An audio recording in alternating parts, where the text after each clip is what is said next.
नमस्कार दोस्तों, स्वागत है आपका हमारे चैनल टेल्स बाय यशु पर।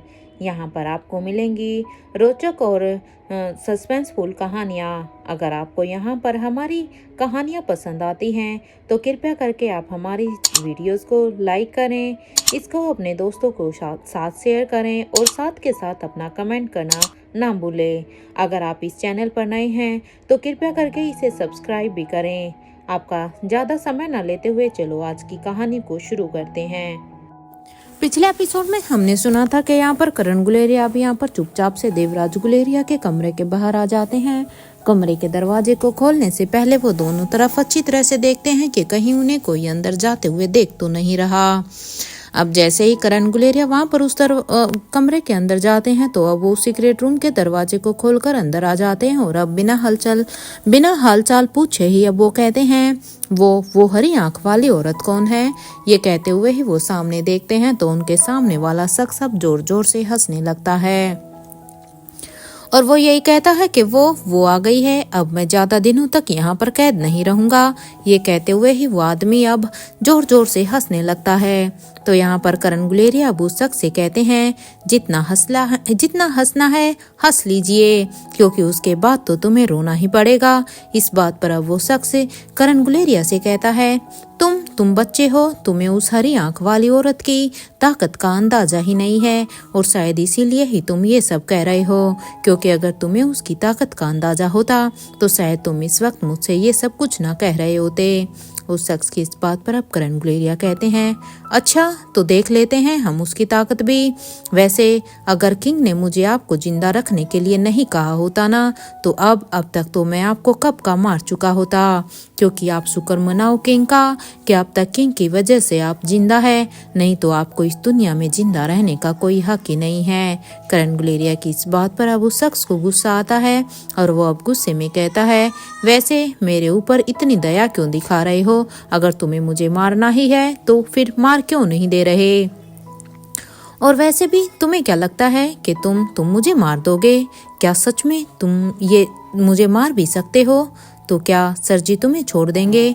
क्योंकि अगर तुम मुझे मारोगे तो इतना तुम भी याद रखना कि मुझे मारने के बाद सर जी फिर तुम्हें भी नहीं छोड़ने वाले हैं, क्योंकि अगर यहाँ पर जब तक मैं जिंदा हूँ तब तक ही तुम ये सोच लो कि तुम जिंदा हो। कई इधर करण गुलेरिया भी जानते थे कि यहाँ पर अब वो अपना टाइम वेस्ट कर रहे हैं, क्योंकि अब वो इस शख्स से जो भी कुछ पूछेंगे वो इन्हें सीधे सीधे तो कुछ भी नहीं बताएगा। इसलिए वो सोचते हैं कि यहाँ पर टाइम वेस्ट करने से कुछ हासिल नहीं होगा। हमेशा की तरह ये शख्स अब भी उसे कुछ भी नहीं बताने वाला है।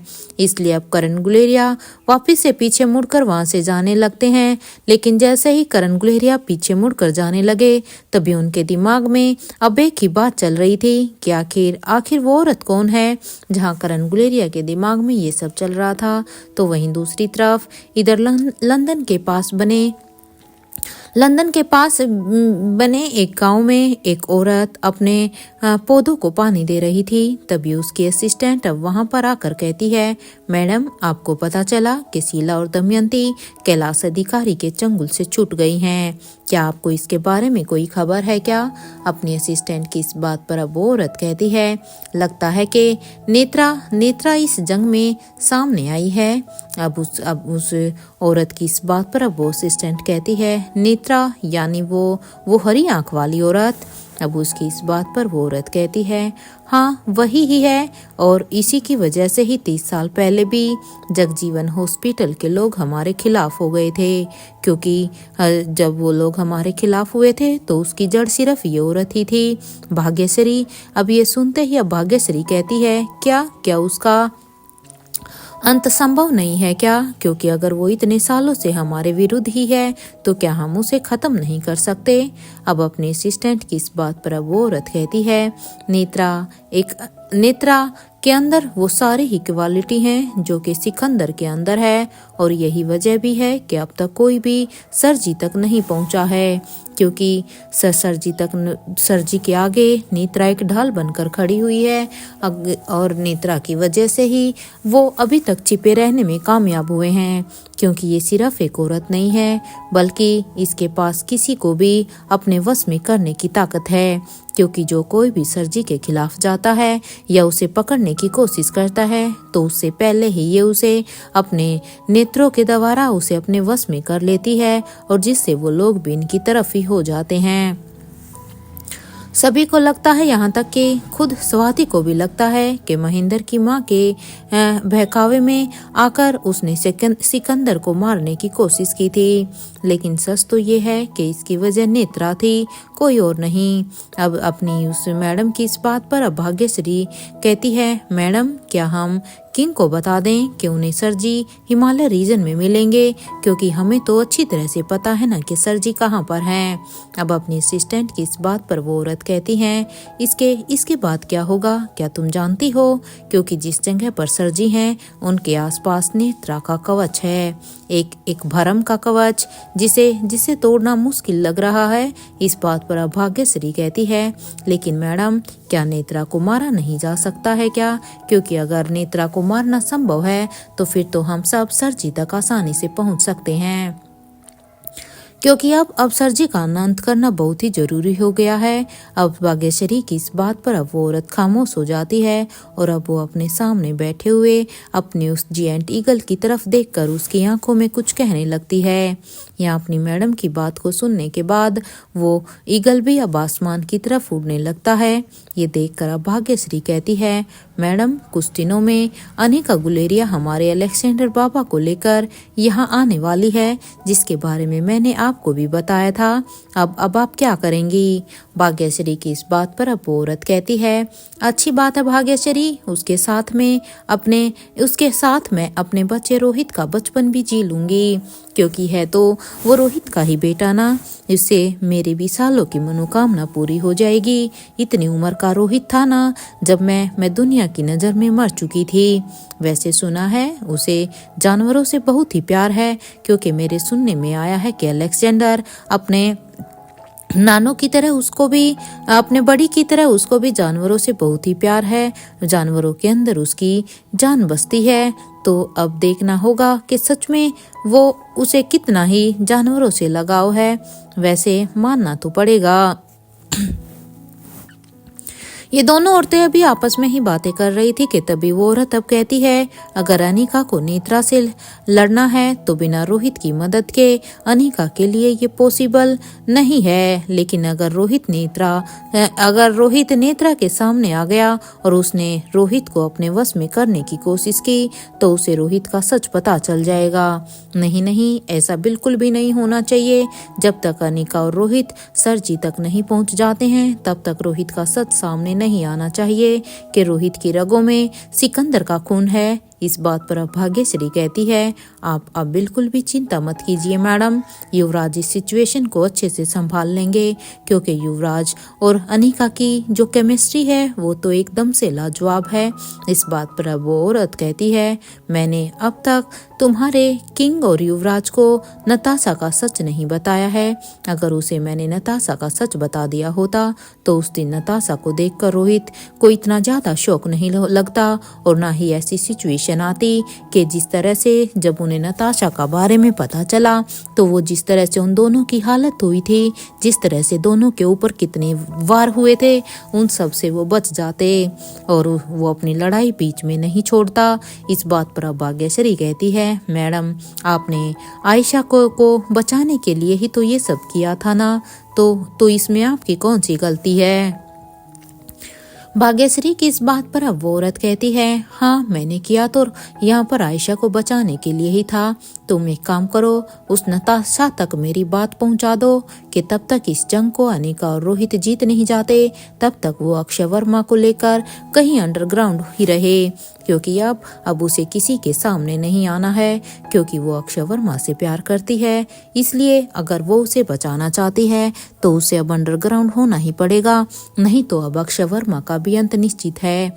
इस बात पर अब भाग्यश्री कहती है, ठीक है मैडम, मैं उस तक आपका ये संदेश पहुंचा देती हूँ। यहाँ पर ये दोनों ही औरतें अभी बातें कर ही रही थी, तो वहीं दूसरी तरफ इधर पेरिस के राजमहल में अब तक कैलाश अधिकारी पहुंच गए थे। कैलाश अधिकारी को भी अब तक पता चल गया था कि शीला और दमयंती उसके चंगुल से निकल गई हैं और इसलिए वो भी अब यहाँ पर हड़बड़ाए हुए थे। राजमहल में जाने के बाद अब वो सीधा ही धनंजय से मिलने की जिद करते हैं। वो वहां पर सिक्योरिटी से कहते हैं कि उसे धनंजय पीरामल से मिलना है। सिक्योरिटी गार्ड भी कैलाश अधिकारी को अच्छी तरह से जानता था, इसलिए अब वो कहते हैं आप बस अंदर जाकर कुछ देर के लिए बैठिए, हम उनके लिए संदेश भिजवा देते हैं। इधर धनंजय पीरामल जो कि अपने कमरे में मौजूद थे, जब धनंजय पीरामल तक से वहां पर बाहर मेन गेट से जब कॉल आया तो अब वो कहते हैं कि ठीक है, आप उन्हें अंदर की तरफ भेज दीजिए, मैं यहाँ पर कैलाश अधिकारी से मिल लूंगा। अंदर आने के बाद कैलाश अधिकारी वहाँ पर गेस्ट के लिए जो हॉल था उसमें जाकर बैठ जाते हैं। और इधर धनंजय पीरामल भी अब कॉल मिलने के बाद, उसे पता चलने के बाद वो भी सीधे ही अब अपने रूम से निकल कर नीचे आ जाते हैं। जैसे ही वो नीचे आते हैं तो उसे वहाँ पर कैलाश अधिकारी बैठे दिखाई देते हैं। कैलाश अधिकारी के चेहरे पर परेशानी साफ साफ देखी जा सकती थी। कोई भी उन्हें दूर से देखकर भी बता सकता था कि जरूर कुछ न कुछ तो हुआ है, जो कैलाश अधिकारी इस तरह से ऐसे हड़बड़ाते हुए यहाँ राजमहल में पहुंचे हैं। धनंजय जब कैलाश अधिकारी के पास आते हैं तो कैलाश अधिकारी अब अपनी जगह से खड़े हो जाते हैं और अब उस धनंजय को कहते हैं कि सॉरी, वो मैं मेरे चंगुल से शीला और दमयंती वो दोनों ही भाग गई हैं। ये तो मुझे भी खुद नहीं पता चला कि आखिर वो दोनों इतनी टाइट सिक्योरिटी की बात भी वहाँ से कैसे निकली, और वहाँ पर किसी को भी सीसीटीवी कैमरे में आते जाते नहीं देखा गया है। इसलिए मैं खुद इस बात को लेकर परेशान हूँ। यहाँ पर कैलाश अधिकारी अब धनंजय पीरामल से मिलकर उन्हें सारी ही बातें बता देते हैं। इधर उनकी बातों को सुनकर अब धनंजय पीरामल कहते हैं, क्या बकवास कर रहे हो, ऐसा कैसे हो सकता है, वो दोनों ऐसे कैसे भाग गई, अरे कुछ तो पता होगा ना। अब धनंजय पीरामल की इस बात पर अब कैलाश अधिकारी कहते हैं, पता नहीं सर, वो दोनों कैसे भाग गई, मैं तो खुद इस बात से हैरान हूँ कि इतनी टाइट सिक्योरिटी से ये सब संभव कैसे हुआ। और हैरानी की बात यह है कि वहाँ पर ना तो कोई अटैक हुआ है और ना ही कोई खून खराबा। अब उसकी इस बात पर अब धनंजय पीरामल कहते हैं, आओ मेरे साथ। यहाँ पर अभी धनंजय पीरामल और कैलाश अधिकारी दोनों ही अभी स्टेयरकेस से नीचे अब अंडरग्राउंड में बने रॉयल जेल की तरफ जाने लगते हैं। कुछ देर के बाद जब वो वहाँ पहुँचते हैं तो वहाँ पर सामने राजीव को देखकर कहते हैं कि राजीव, क्या तुम्हें पता है कि शीला और दमयंती भाग गई है। अब उसकी इस बात को सुनते ही अब राजीव कहता है, वो दोनों अपने आप तो वहां से नहीं भागी होगी ना, जरूर उन्हें भगाने में किसी ने उनकी हेल्प की होगी। अब राजीव की इस बात पर अब धनंजय पीरामल कहते हैं, हाँ जरूर हेल्प तो की है, हमें भी यही लग रहा है, इसलिए तो हम तुम्हारे पास आए हैं, शायद तुम इसमें हमारी कोई हेल्प कर सको। कुछ देर तक अब ऐसे ही सोचने के बाद एक तरफ जहाँ पर धनंजय पीरामल और कैलाश अधिकारी सोच रहे थे, वहीं दूसरी तरफ जेल के अंदर राजीव और महेंद्र भी यही सोच रहे थे।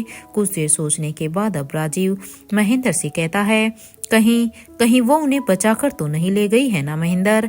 अब जैसे ही राजीव ने ये कहा तो अब उस राजीव की इस बात पर अब महेंद्र भी कहता है, तुम किसकी बात कर रहे हो। इस बात पर अब राजीव गुलेरिया कहता है, वो वही हरी आंख वाली, क्या नाम था उसका, अरे उसका नाम तो याद नहीं आ रहा है, लेकिन मैं पूरे विश्वास के साथ कह सकता हूँ कि जरूर वही उसे लेकर जा सकती हैं, क्योंकि एक वही है कि वो ना तो आती हुई दिखी ही होगी और ना ही जाती हुई, और उसने सीसीटीवी से भी सब कुछ गायब कर दिया होगा। राजीव की इस बात पर अब महेंद्र कहता है, वो नेत्रा, अरे हाँ नेत्रा नाम था उसका। अरे वो तो धनंजय भाई से प्यार करती थी ना। अब महेंद्र ये कहते हुए ही महेंद्र अब धनंजय पीरामल की तरफ देखकर अपनी नजरों को एकदम से ही झुका लेता है। तो वहीं अब धनंजय पीरामल कहते हैं, कौन कौन नेत्रा? ये कहीं वही तो नहीं है ना महेंद्र, जिसे हमारी रानी माँ, मेरा मतलब है कि तुम्हारी माँ ने अडॉप्ट किया था?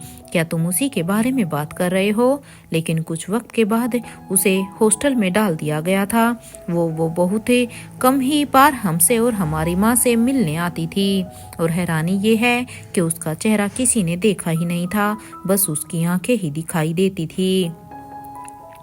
धनंजय की इस बात पर अब इससे पहले कि महेंद्र कुछ भी कह पाता तभी अब राजीव कहता है, हाँ वो हम लोगों से भी ज्यादा नहीं मिली है, लेकिन जब उसके बारे में हमें पता चला था तो हमें यही लगा था कि वो सर जी की बेटी है, क्योंकि हम उसके बारे में ज्यादा कुछ जानते नहीं थे।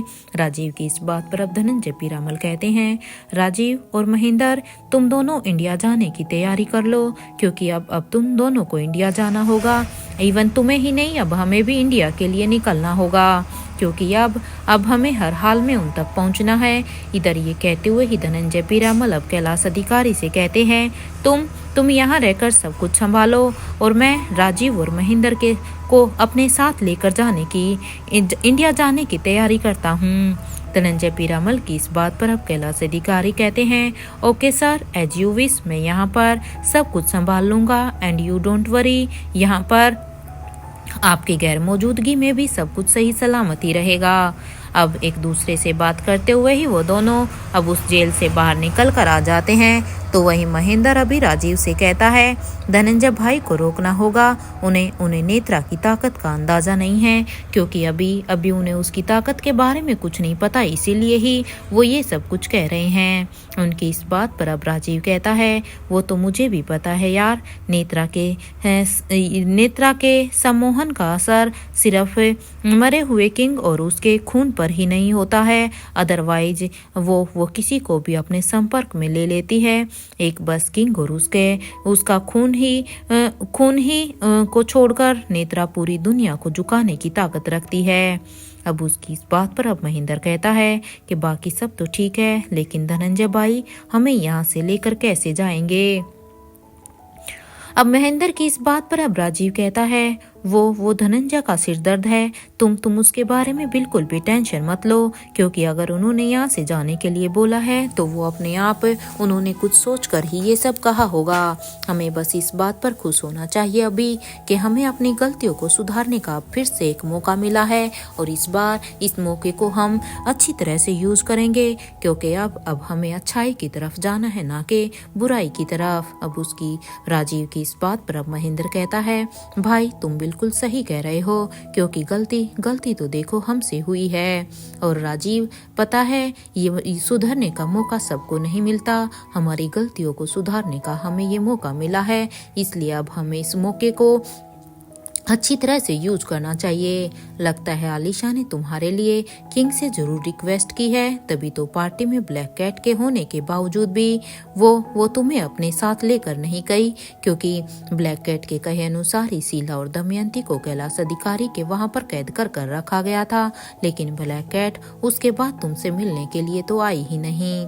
महेंद्र की इस बात पर अब राजीव कहता है, मैं अपने परिवार को बचाने के लिए अपनी जान तक दे दूंगा, क्योंकि अब अगर आज मेरे परिवार पर आई तो उसके लिए अब मैं किसी को भी नहीं छोड़ने वाला, चाहे उसमें मैं खुद ही क्यों ना मर जाऊं, और वैसे भी बेंगलोर तो मुझे भी जाना है ना। यहाँ महेंद्र और राजीव अब एक दूसरे के साथ बात ही कर रहे थे। वो दोनों अभी अपनी गलतियों को सुधारने के लिए सोच रहे थे कि अब उन्हें जो मौका मिला है उस मौके में अब वो दिखा देंगे कि अब वो पूरी तरह से चेंज हो चुके हैं, और अब वो अपने परिवार के लिए कुछ भी करने के लिए तैयार हैं।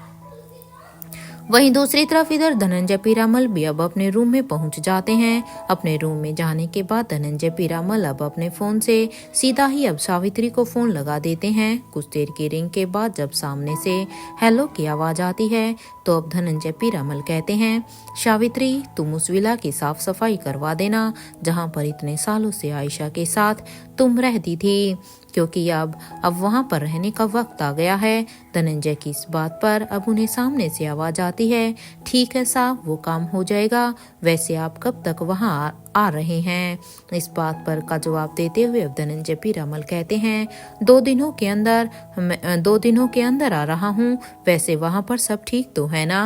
अब धनंजय पीरामल की इस बात पर अब सावित्री कहती है, हाँ सर, वहाँ पर सब कुछ ठीक है, मेरी वहाँ पर पूरी नज़र है। मैं उस विला की साफ सफाई करवा देती हूँ, आप बिल्कुल भी चिंता मत कीजिए। आपके आने से पहले आपको वो पैलेस बिल्कुल साफ सुथरा दिखाई देगा। इधर सावित्री से बात करने के बाद अब धनंजय पीरामल अब अपने फ़ोन को डिस्कनेक्ट कर देते हैं और अभी वो यही सोच रहे थे कि मेरा मन इतना क्यों घबरा रहा है। पहले तो मेरा मन इतना नहीं घबराया, काश का सब कुछ ठीक हो, क्योंकि जिस तरह से मेरा मन घबरा रहा है उससे तो मुझे कुछ गलत होने की आशंका हो रही है। यहाँ धनंजय पीरामल अभी गॉड से यही प्रार्थना कर रहे थे कि काश सब कुछ आगे भी ठीक ही चलता रहे। इधर वो अपनी सोच में ही थे तो वहीं दूसरी तरफ इधर इंडिया में मारवा हाउस में अनिका भी बच्चों के साथ वापस आ जाती है, क्योंकि स्वाति मल्होत्रा से मिलने के बाद और वहाँ पर पूरी की पूरी मल्होत्रा फैमिली से मिलने के बाद वो वहाँ से विदा लेकर अब तक यहाँ पर मारवा हाउस में पहुँच चुके थे। वहां पर आने के बाद अब अनिका बच्चों से कहती है, आज आप सभी ने सच में बहुत सारी ही मस्ती की है, इसलिए अब आप अपने रूम में जाकर आराम कीजिए। यहाँ पर बच्चे भी अब अनिका को गुड नाइट बोलकर अपने रूम की तरफ जाने लगते हैं, क्योंकि आज अनिका और बच्चों ने पूरा का पूरा दिन यहाँ पर मल्होत्रा फैमिली के साथ स्पेंड किया था। तो वहीं अनिका भी अब अपने रूम में आकर अब अनिका भी अपने रूम में आ जाती है। अपने रूम में आने के बाद अब अनिका चेंज करने के लिए वॉशरूम में चली जाती है। तो इधर कुछ देर के बाद बाथरूम से आकर अनिका अब सीधा ही अपने टेरेस पर आकर अब वॉक करती है और वो वॉक करते हुए कुछ सोच ही रही थी कि तभी उसकी नज़र अब रोहित के विला पर जाती है। जैसे उसकी नज़र वहां पर जाती है तो वो देखती है कि डॉक्टर अमृता के जियंट ईगल वहां पर बैठा हुआ था। अब उस ईगल को देखकर अनिका अब उसे पहचान लेती है कि ये तो वही ईगल है। और अब अनिका यही सोचती है, आखिर ये यहाँ पर क्या कर रहे हैं। इससे पहले कि अनिका कुछ और सोच पाती तभी वो अब अपने पास रखी हुई दूरबीन को उठाती है, क्योंकि अनिका को अब उस दूरबीन के सहारे ही वो वहाँ का नज़ारा साफ साफ देख पाती कि क्या वहाँ पर वो जियंट ईगल अकेला है या वहाँ पर कोई और भी मौजूद है। इसलिए जल्दी से अब वो अपने कमरे से उस दूरबीन को उठाकर लाती है और अब उस दूरबीन से उठाकर अब उस ईगल की तरफ देखती है। जैसे ही अनिका ने अब उस दूरबीन से उस ईगल की तरफ देखना चाहा तो उसे वहां पर टेरेस पर रोहित दिखाई देता है और अनिका के कानों में बस अब रोहित की इतनी ही आवाज आती है कि ठीक है, मैं इस चीज का ध्यान रखूंगा कि ये बात सामने ना आए, और हाँ, उन्हें मेरी तरफ से थैंक यू कहना कि उन्होंने मुझे अवेयर किया है उसके बारे में। या रोहित से कुछ देर तक बात करने के बाद अब वो जियंट ईगल भी वहां से चला जाता है, क्योंकि वहां पर लंदन में उस औरत ने अपने ईगल को जिसके पास भेजा था वो रोहित के पास ही भेजा था, ताकि वो रोहित को आने वाले खतरे के बारे में आगाह कर दे। तो वहीं इधर रोहित भी अब टेरेस से सीधे ही नीचे आ जाता है और रोहित नीचे आने के बाद जल्दी से अब अपनी गाड़ी में बैठकर अब वो सीधे ही मेन मारवा हाउस की तरफ जाने लगता है। यहाँ अनिका ने रोहित को देख लिया था। अब अनिका के दिमाग में यही सब चल रहा था कि क्या मिस्टर मारवा भी पंछियों से बात कर सकते हैं, क्योंकि अनिका तो इसके बारे में जानती ही नहीं थी, क्योंकि जब वो दोनों अनिका की याददाश्त जाने के बाद जब मनाली में गए थे तब वहाँ पर उन पंछियों की भाषा को सिर्फ अनिका ने समझा था, ना कि रोहित ने। इसलिए अनिका को अब तक इस बात का पता नहीं था। और ये जियंट ईगल ये तो उस डॉक्टर अमृता के अलावा किसी से बात ही नहीं करते हैं, तो अब ये यहाँ कैसे, यहाँ तक के इनकी तो अपनी ही एक दुनिया है। या अनिका भी अपनी ही सोच में थी। इवन आज अनिका हैरान थी, क्योंकि एक तो उसे रोहित की इसे क्वालिटी के बारे में पता नहीं था, और साथ के साथ ये भी कि आखिर ये ईगल यहाँ पर रोहित से क्या बात कर रहे हैं। तभी अब अनिका को एहसास होता है कि मिस्टर मारवा की गाड़ी अब यहाँ पर मेन मारवा हाउस में इंटर कर चुकी थी। या अब अनिका यही सोचती है कि आज तो मिस्टर मारवा से वो अपने सवालों को जरूर पूछेगी कि आखिर वो डॉक्टर अमृता को कैसे जानते हैं, क्या क्या कनेक्शन हो सकता है उनका, क्योंकि अब बहुत सारे सवाल ऐसे थे जो अब तक अनिका को रोहित से भी पूछने थे, लेकिन रोहित हर बार उसे ये कहकर टाल देता था कि अभी समय नहीं आया है। या अनिका भी अपनी ही सोच में थी कि तभी अब उसे एहसास होता है कि रोहित ने उसे अब पीछे से हक करते हुए कहता है, कैसा कैसा रहा तुम्हारा आज का दिन। अब रोहित की इस बात पर अब अनिका कहती है, मेरा मेरा दिन तो बहुत ही अच्छा था मिस्टर मारवा, लेकिन आप बताइए, आप तो लगता है आज काफी ही बिजी थे। अनिका की इस बात पर अब रोहित कहता है, हाँ अनिका थोड़ा सा बिजी था। इस बात पर अब अनिका कहती है, अच्छा तो मिस्टर मारवा मुझे आपसे कुछ पूछना है। अब अनिका की इस बात को सुनकर अब रोहित कहता है, हाँ अनिका तो पूछो ना। अब अनिका कहती है, आप डॉक्टर अमृता के उस जेंटिकल से बात करना जानते हैं क्या? क्या आपको सच में पंछियों से बात करना आता है क्या? अब अनिका की इस बात पर अब रोहित एकदम से ही चौंक जाता है कि आखिर अनिका को इसके बारे में कैसे पता चला कि कुछ समय पहले वो उनसे बात कर रहा था। और अब वो अनिका से नजरें चुराते हुए कहता है, तुम ऐसा क्यों कह रही हो अनिका? क्योंकि रोहित इस तरह से कह रहा था जैसे उसकी कोई चोरी पकड़ी गई हो। अब रोहित कहता है, वैसे एक बात मैं तुम्हें बता दूं अनिका, कि तुम अकेली कहीं बिल्कुल भी मत जाना। अपने साथ तुम तीनों बच्चों में से किसी एक को अपने साथ लेकर जाना। अब रोहित की इस बात पर अब अनिका कहती है, क्या बात है मिस्टर मारवा, कुछ ऐसा है क्या जो आप मुझे जानते हैं लेकिन आप मुझे बता नहीं रहे हैं? इस बात पर अब रोहित कहता है, यहाँ नहीं अनिका, अंदर रूम में चलो, उसके बाद बात करते हैं। इस बात पर अब अनिका अपने रूम में आ जाती है, क्योंकि उसे तो आज हर हाल में अपने सवालों के जवाब जानने थे। वो भी जानना चाहती थी कि आखिर वो यहाँ पर क्या कुछ हो रहा है। इधर रोहित भी अब टेरेस के स्लाइडर को अब बंद कर देता है और अब वो विंडो को भी बंद कर देता है। यहाँ तक कि अब रोहित दरवाजे को भी अच्छी तरह से बंद कर देता है। इवन वो उसकी थोड़ी सी भी वाइब्रेशन बाहर नहीं जा सकती थी, इस तरह से दरवाजे को बंद करता है। यहाँ रोहित अब अनिका से कहता है, क्या तुम डॉक्टर अमृता से मिली हो? अब रोहित की इस बात पर अनिका कहती है, हाँ मिस्टर मारवा, मैं उनसे मिली हूँ, लगभग माँ की एज की है वो। इस बात पर अब रोहित कहता है, आर यू श्योर? जो डॉक्टर अमृता बनकर तुम्हारे सामने आई है वो तुम्हारी माँ की उम्र की ही है अनिका? अब रोहित की इस बात पर अनिका कहती है, हाँ मिस्टर मारवा, मेरे ख्याल से वो इतनी ही है। अब अनिका की इस बात पर रोहित कहता है, जब तुम उन्हें मिलोगी तो खुद देख लेना। वैसे तुम्हें बता दूं कि शीला और दमयंती कैलाश अधिकारी के चंगुल से छूट चुकी हैं, अगर तुम्हें इस बात के बारे में अभी तक पता न लगा हो तो। रोहित की ये बात सुनते ही अब अनिका कहती है, क्या कह रहे हैं मिस्टर मारवा, और ऐसे कैसे छूट गई? अरे कैलाश अधिकारी के चंगुल से छूटना तो नामुमकिन था। कैलाश अधिकारी के आदमी इतने लापरवाह नहीं है कि कोई भी उनके चंगुल से छूट जाए। वैसे क्या आपको पता है कि वो दोनों कहाँ हैं? अगर जब आपको इतना ही पता है तो फिर तो ये भी पता होगा ना कि वो कहाँ गई हैं।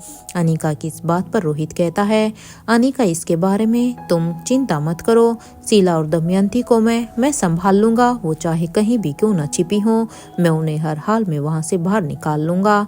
कल जब तक तुम अपना एग्जाम देकर आओगी तब तक वो दोनों तुम्हारे सामने होगी, क्योंकि अब वो तुमसे या मुझसे बिल्कुल भी नहीं बच सकती हैं। रोहित की इस बात पर अब अनिका कहती है, इसका मतलब ये है कि आपको पता चल गया है मिस्टर मारवा कि वो दोनों कहाँ पर हैं।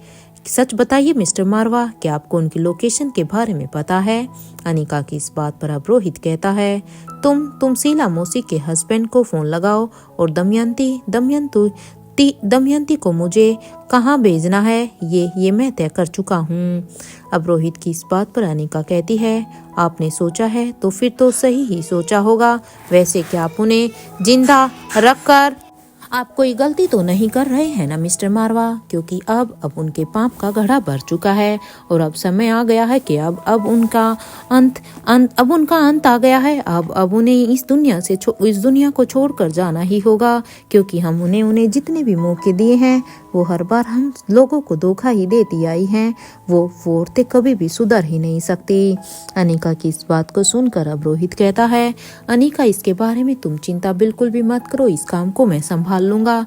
तुम बस अभी अपने एग्ज़ाम के बारे में सोचो और उसके बाद तुम उनके साथ जो भी करना चाहती हो करना। मैं बस ये चाहता हूँ कि मैं बस एक बार एक मौका और दूँ उन्हें, और अगर उसके बाद भी वो दोनों नहीं मानी तो आई विल मेक श्योर कि उन्हें इस दुनिया में रहने का अब कोई हक ही नहीं है। उसके बाद जैसा तुम चाहो अनिका वैसे तुम करना, इवन तुम्हारे से पहले ही फिर तो उन्हें मैं खुद ही ख़त्म करवा दूंगा। लेकिन हाँ, मैं बस उन्हें अब एक मौका और देना चाहता हूँ। रोहित की इस बात को सुनकर अब अनिका भी हाँ में अपना सिर हिला देती है।